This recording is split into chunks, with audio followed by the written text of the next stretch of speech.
Welcome back to another edition of Dave Smith Unleashed, and thanks again to all of our subscribers, all of the viewers, all of the listening hours. We absolutely love it when you listen, when you comment, and you subscribe to Dave Smith Unleashed. So, man, we're getting close to the 3,000 mark on subscribers. Only been up about 3 months now, so we're growing every day, and we hope to continue growing, of course, with your support. And thanks again to our great sponsor, MTS Transportations, for making all of this possible. And let's talk some football, because I love football. I know all of you love football. So let's do a wrap-up of what happened in the last weekend in the college and the National Football League games and what we have coming up. Let's start with my favorite sport, college football. And I think the big news, after UCLA gets embarrassed at home, 35-10 by, yes, the University of New Mexico, would you ever have thought that UCLA would start out 0-3 with the likes of UNLV and New Mexico on the schedule? But yes, 0-3, a 35-10 loss to New Mexico. And I thought after that, if this were any other school in the nation, the coach would have been fired tomorrow morning. Because I think Deshaun Foster has now passed Paul Hackett as the worst football coach in the history of Los Angeles sports, NFL and college. Unprepared, undisciplined, penalties. He gives him no access to the media, in over his head. He never should have gotten the job in the first place. He was a running backs coach. And it's been a disaster. 5-7 last year, 0-3 this year. And they're looking square in the face of 0-12, looking at their schedule. If they couldn't win those first 3 games with UNLV and New Mexico on the schedule, wow. Now, I know Coach Skipper, I think his name is Tim Skipper, who's taken over. I never heard of him before he took over for Deshaun Watson. He's going to be the interim coach for the rest of the season. Boy, the cupboard is bare. And even more embarrassing, there was about 12 people there at the Rose Bowl Saturday night. So there's no attendance, there's no interest. And the reason I thought Deshaun wouldn't get fired is because nobody gives a shit about UCLA football. The students, the faculty, the alums, nobody cares. They're counting the days till basketball season over there in Westwood. And it is a thankless job. Now, to show you the state of the UCLA football program, Chip Kelly, I think he won 25 games in his last 3 years there in UCLA as the head coach, and they wanted to extend him by a couple of years. And he quit, and he took over as the offensive coordinator at Ohio State. Now how about that? When have you ever heard of a coach at a major Division I power school in a power conference, and they were in the Pac-12 at the time, now they're in the Big Ten, even better, quitting and taking a job as an offensive coordinator at another school? You think that would be a step down. But that's how the UCLA head coaching position is thought of these days. Nobody wants it. And I've got a guy who I think would be a perfect hire I'm going to bring up momentarily. But looking at UCLA's schedule, now they get into the Big Ten schedule. Wow. Now, Northwestern coming up this weekend, that's a game that they could win. But if they don't beat Northwestern, look what's next. Penn State, Michigan State, undefeated. Maryland, undefeated. Indiana, undefeated and ranked number 19 and made the playoffs last year. Nebraska, undefeated. Ohio State, forget it, playing them. Washington, undefeated. And USC, undefeated right now. There's not a game outside of Northwestern. I don't think they can win on that schedule. This could be an 0-12 for the UCLA Bruins. Now, who should they hire? Well, I've said this before. I would go after Urban Meyer if I were UCLA. He's one of the greatest coaches in the history of college football. Top 5 all time. I think he's like 187-33. Undefeated seasons at Utah, at Ohio State, and at Florida. 2 national championships at Florida, 1 at Ohio State. Heisman Trophy winners. He's one of the top 5 coaches in the history of college football and available. Now, would he want to get into that mess at UCLA? I'm not so sure he would. But if he wants to get back into coaching, I don't see anybody else offering him jobs. I would go full bore after Urban Meyer if I were UCLA. Problem is, the alums don't care. The school doesn't care. Nobody cares. Would they pony up the money to get him? I don't think they could find enough rich alums who care about the football program to make that happen. And one final thing on UCLA. Martin Jarmond, the athletic director, should also be fired.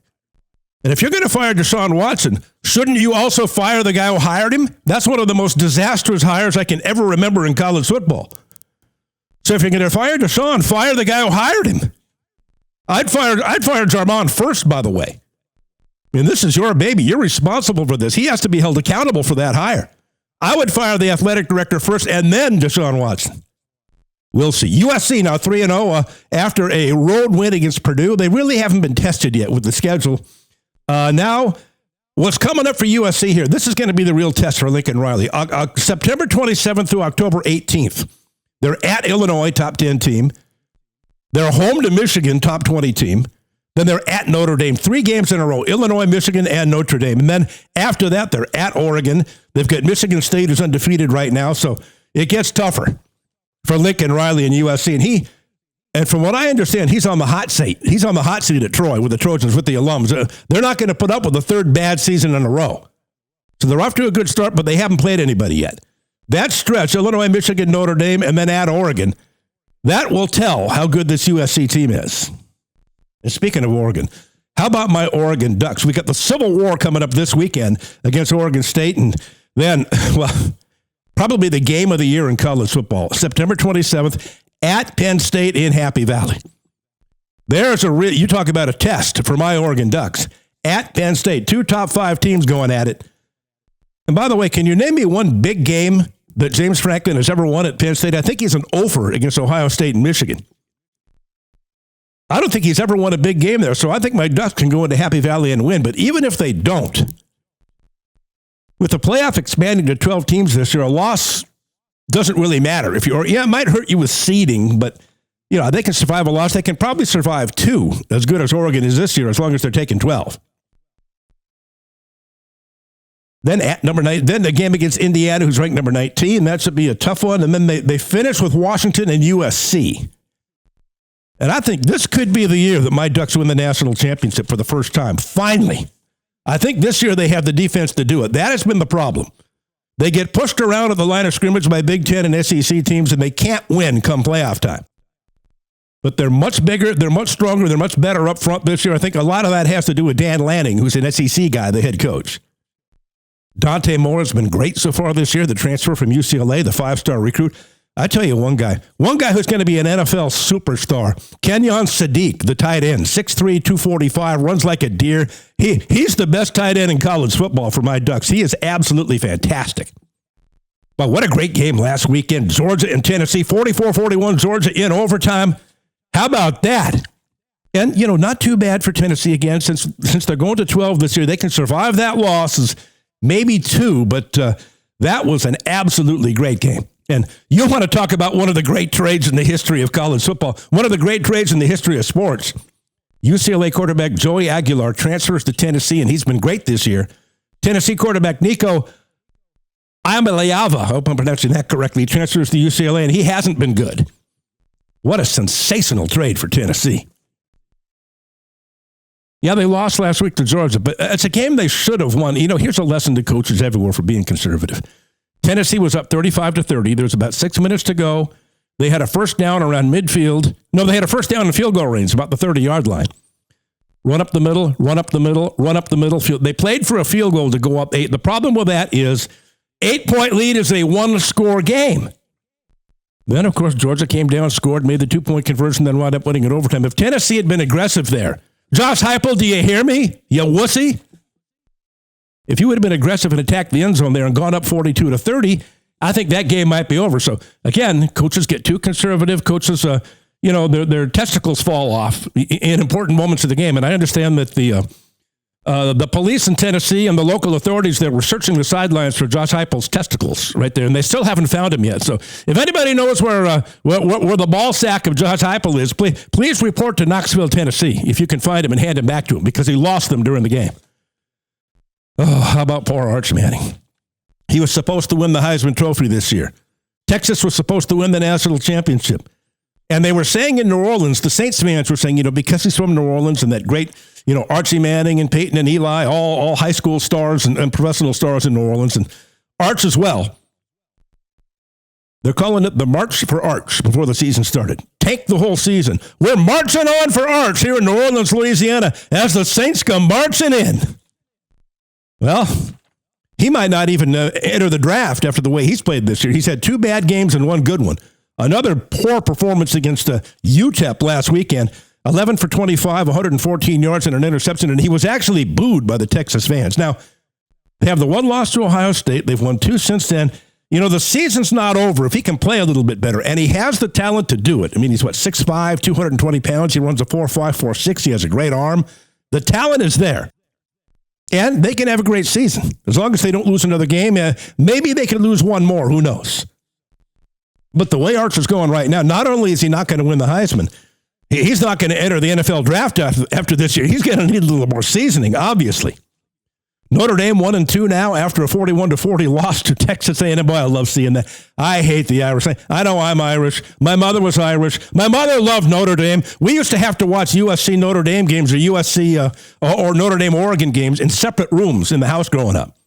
We'd be at each other's throats. It's kind of like when the Lakers would play the Celtics back in the Bird Magic era. We'd be in separate rooms watching the games because I'd be cheering like crazy for my Lakers with Magic Johnson, and my mom loved Larry Bird and the Boston Celtics, being from Boston. She'd be screaming for the Celtics. I'd be screaming for the Lakers. My dad would make us go into separate rooms. We'd be at each other's throats. And she's like that with Notre Dame. She loved the Irish, and I always hated them growing up. And now they're 1-2. They lose to A&M in the last minute, and think that they are on the cusp of being eliminated from playoff competition.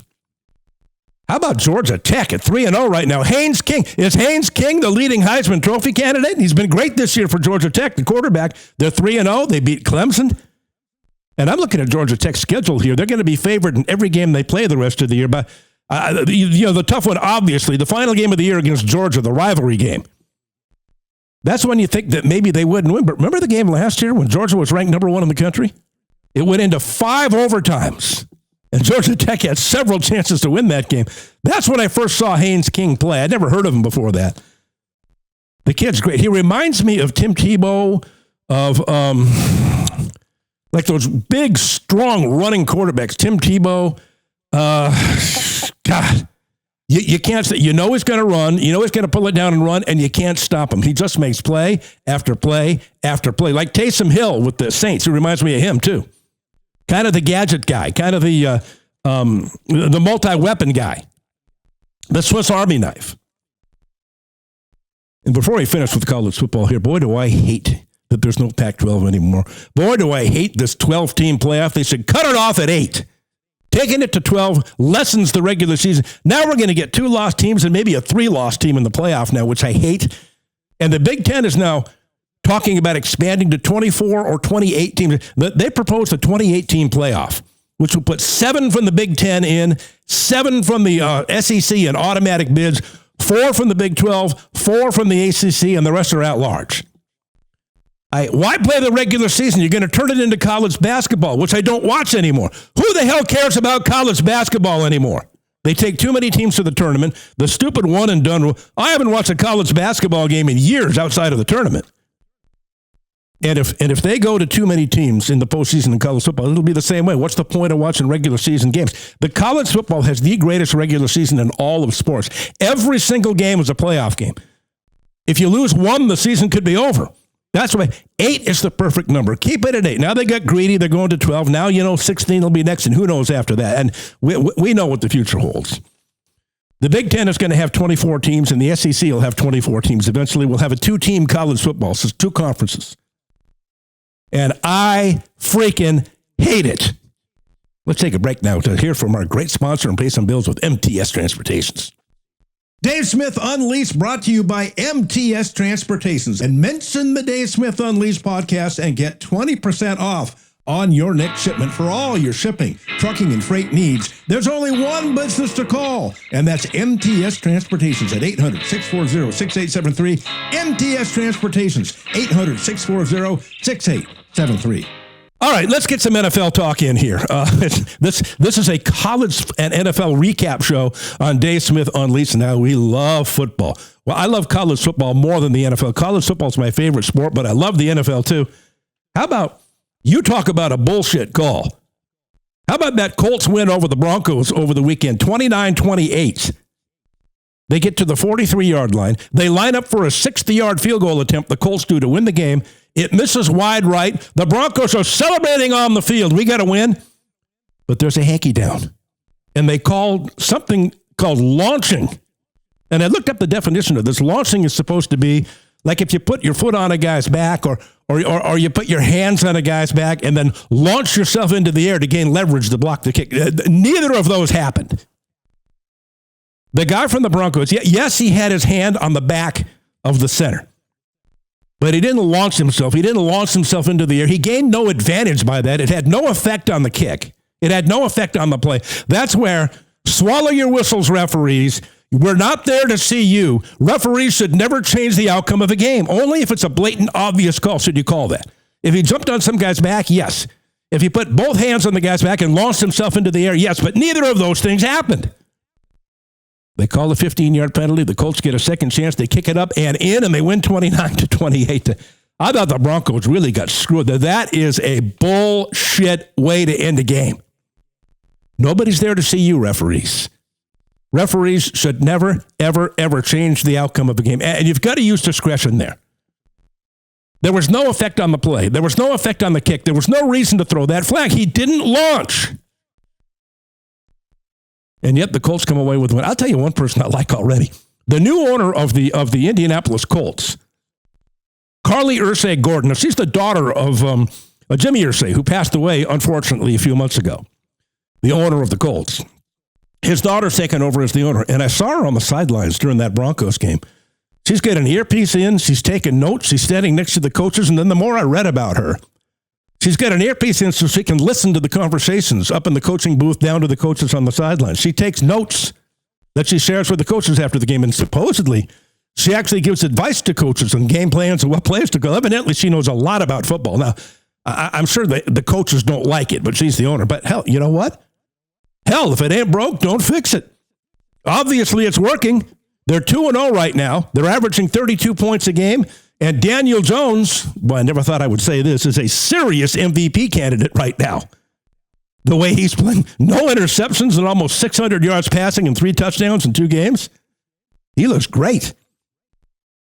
So hell, make Carly Ursay Gordon the coach. Obviously, she's a good play caller and she's a good game plan designer. If it ain't broke, don't fix it. Leave her down there on the sidelines. You know, Daniel Jones is an example of a guy. Sometimes players just need to change the scenery. Sam Darnold last year with Minnesota blossomed and had a great year. Daniel Jones leaving the Giants and going to the Colts is having a really good year. Sometimes you just need to change the scenery. How about Baker Mayfield? He was almost out of the NFL. And look at him now, how well he's playing with the Tampa Bay Buccaneers, maybe a top 5 quarterback in the NFL. Sometimes a change of scenery is all you need. Boy, Jake Burrow looks like he's going to be out at least 3 months and maybe for the year with the turf toe as he left the game against the Jaguars on Sunday. His replacement, Jake Browning, came in. He threw 3 interceptions, but he also led them on the game-winning drive as the Bengals win 31-27 over the Jacksonville Jaguars. Now, Joe's a tough guy. I don't think he'll be out for the year. 3 months, that'll take him toward the end of the season. Maybe he'll be ready for the playoffs with the turf toe, but that is a tough injury for the Bengals. Speaking of tough injuries, how about Jaden Daniels with the knee problem with the Washington Redskins? And yes, I said Redskins, and yes, I will continue to say Redskins, and I will say Redskins in the future. That's their name. And I'll say it again.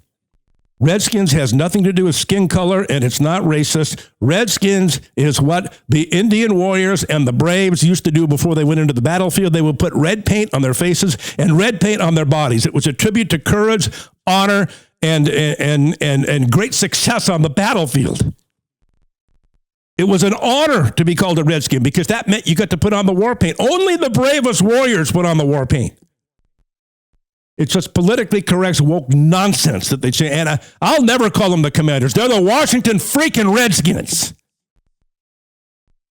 Well, speaking of them, Jaden Daniels has got a knee injury. They're saying he's day-to-day. You know, he's awfully thin. He's around 6'4" or 6'5" and 200 pounds, and he's been taking a beating this year. I saw a stat today that he's taken more hits than anybody in the National Football League. And now he's got the knee injury, maybe a little bit of the sophomore jinx. He hasn't been as great now as he was last year as a rookie when he was Rookie of the Year. And, you know, you could have made a case for him for MVP last year if they made the NFC Championship game. But he's day-to-day now. And they lost 27-18 to a really, really good Green Bay Packers team, who probably is the fastest team in the NFL, good at the skill positions. Jordan Love, an outstanding quarterback, good defensively, well coached by Matt LaFleur. Well, I like this Packers team. I didn't pick them for the Super Bowl, but maybe I should have. Oh, the Kansas City Chiefs, 0-2, and are they in trouble right now? 0-2, and they're at the Giants this week, and that's not going to be an easy one. The Giants are improved. Russell Wilson threw for 450 yards this past week as they lost in overtime against Dallas in a game they should have won. But they're better this year. And I tell you what, Patrick Mahomes is having trouble. His offensive line isn't good. He doesn't have any skill position receivers that can make plays. Travis Kelce looks old and fat. And I think the curse of Taylor, the Swift curse, the Swift boat curse has come in. Mahomes threw one right over the middle to him. It hit him right in the hands, and he dropped it, and it wound up getting intercepted and run back as the Chiefs go to 0-2 and lose. And I'll tell you what, I think there's no doubt about it right now. Josh Allen has surpassed Patrick Mahomes as the best quarterback in the NFL. He's rocketed past him. Josh Allen is sensational. Another good game on Sunday. The defending MVP. And Lamar Jackson's not too far behind. I think those are the two best quarterbacks in the league now. And Josh Allen and Lamar Jackson. And I don't even know if Patrick Mahomes is third at this point. No, it's not really his fault. His offensive line sucks and he doesn't have playmakers. But, boy, the Chiefs are in trouble at 0-2. Boy, in Detroit last week, Detroit lost their first game, the Lions, to the Green Bay Packers. They come out and they spanked the Chicago Bears 52-21 on Sunday, and the fans were chanting, "Fuck Ben Johnson. Fuck Ben Johnson." Now, I thought that was grossly unfair. Now, Ben Johnson, as you all know, was the offensive coordinator with the Lions as they lit it up the last couple of years with Jared Goff and company. And so why wouldn't they wish him well? He got a chance to be a head coach in the National Football League. Well, it's because he took the job with the Bears and division rival that they're going to have to play twice a year. So that's why the fans are upset. That's why some of the players are upset with him. But after the game, Jared Goff said it was unfair, and I agree with him. F Ben Johnson. Come on, he did a great job for you. Should be happy for him that he got an NFL head coaching job. But the Lions righted the ship after a bad Week 1 loss to the Packers, and now they're 1-1 after 52-21 over the Bears. How about my Rams? Yes, I'm a 49ers fan. Yes, I'm a lifelong 49ers fan. And by the way, we're 2-0 right now. But I'm saying my Rams because my NFL lock of the week in Week 1 was the Rams minus 3.5 against the Texans. Cash. And my lock this past week was the Rams minus 9.5 over the Tennessee Titans, and they won big by 15. So my Rams, they're going to be my Rams as long as they keep winning and making me money and making me look smart. And by the way, all you subscribers, you can hear my NFL lock of the week if you're a subscriber to Dave Smith Unleashed. So make sure you subscribe and get this inside information because you will be making a lot of money. Remember one year back when I was at AM 1150 / AM 570? I went 17-1 on the year with my NFL locks in an 18-game season. That has to be unprecedented in the history of prognostication. 17-1 against the spread on my NFL locks. Looks like I'm on my way again at 2-0. Aaron Rodgers, 2 interceptions as the Steelers lose to the Seahawks, and he's looking every day of 42 years old so far. How about Monday Night Football this week? I love Jim Harbaugh because Jim Harbaugh did such a great job when he coached the 49ers, my favorite team. And he went from 6-10 to the NFC Championship game, then to the Super Bowl, then to another NFC Championship game. An immediate turnaround at University of San Diego. An immediate turnaround at Stanford. An immediate turnaround with the 49ers. A turnaround and a national championship with the Michigan Wolverines. And now he's doing the same thing with the Chargers, who start out 2-0. They beat the Raiders 20-9 on Monday Night Football. Held the Raiders to like 280 yards of offense. They're good offensively. They're good defensively. A typical smash mouth, tough, don't give you anything Chargers team. It is tough playing against that defense. Playing against the Harbaugh team is always tough. They give you nothing. You have to earn every yard you get, every point you get. And they held the Raiders to 3 field goals as as the silver and crap, the commitment to excrement, as I love to call them, did not look good and go down 20-9. And I said, when Jim Harbaugh got the Chargers job, I said he'll have them in the Super Bowl in 5 years. And then Steve Kim corrected me and said, 5? Try 2. So this is the second year. Maybe he'll get there in his second or third year because they sure look good. They've got an elite quarterback in Justin Herbert. They've got a good defense. They've got some playmakers, a good solid running game, as all Harbaugh teams do. Yeah, I like the Chargers a lot. Now, my Super Bowl pick, I think we all heard when we did that great live, the first video Dave Smith Unleashed we've ever done was at Roca Grill and Whiskey Bar in beautiful downtown Bellflower with Steve Kim. And we made our Super Bowl picks. And, of course, thanks to MTS Transportation, thanks to the team down at MTS Transportations for making that happen, my great sponsor. My Super Bowl pick is the Baltimore Ravens against the Rams. this year. Now, I think Lamar Jackson's going to get there eventually. I think this is the year. Now, the Rams, remember last year, that playoff game at Philadelphia? The Rams are down 28-22. They're in the red zone with less than a minute left. They're on the Philadelphia 13. If they would have scored there, they would have won that game and gone to the Super Bowl. So that's how close. That was the most difficult game the Eagles had in the playoffs last year. As long as Matthew Stafford stays healthy, as long as that back injury isn't anything serious, I like the Rams and the Ravens to be in the Super Bowl. Now, what are the big games coming up this weekend? Well, I just mentioned the Rams and the Eagles. They're playing again this Sunday. A rematch in Philadelphia of that 28-22 classic in the NFC semifinals last year. Yeah, I like the Rams then, and I like them. Now, am I going to pick them as my NFL lock at Philadelphia? I don't know. I haven't looked at the lines yet. If you're a subscriber, you can get my NFL lock at the end of the week, Thursday, probably Friday. And again, 2-0 on my NFL lock so far this year. Rams in week 1 and 2. So that's going to be a great game on Sunday. And how about Monday Night Football next week? Detroit Lions at the Baltimore Ravens. Now, that is a good game. 2 Super Bowl contenders, that powerful Lions offense, the superior athletic ability and skills of Lamar Jackson.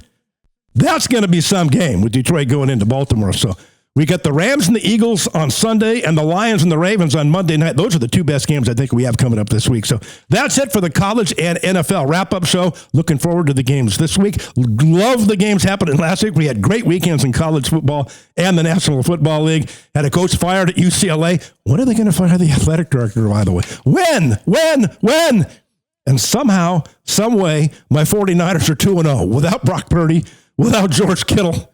They go into New Orleans and win 26-21 over the weekend. And I'll say this real quick before we go. I like Spencer Rattler. I think he's played pretty well this year for the Saints. I think they got something there. Remember, in their first game, Juwan Johnson dropped the touchdown pass at the end of the game where they would have won it. And then in the game against the 49ers, Chris Olave dropped the touchdown pass in the first quarter. That might have won them the game. They're 2 drop passes away from being 2-0 right now. So I don't think the Saints are quite as bad as people think. We'll see. They're at Seattle this week in a game they're not likely to win. But I tell you what, if the Chiefs don't win this week, they're at the Giants. If they go to 0-3, then they're playing the Ravens after that. They're looking square in the face of 0-4. The dominant Kansas City Chiefs, and if that happens, the season's over. So thanks to everybody for listening. Make sure you subscribe, comment, and like Dave Smith Unleashed on YouTube, and we'll talk to you next time right here on Dave Smith Unleashed. Oh, and by the way, go to my X account, go to Twitter, whenever you want to know when the next show is going to be, what the topics are going to be, who the guests are going to be. I always post it on Twitter, at Dave Sports God. You can find it there, and we'll talk to you next time right here on Dave Smith Unleashed.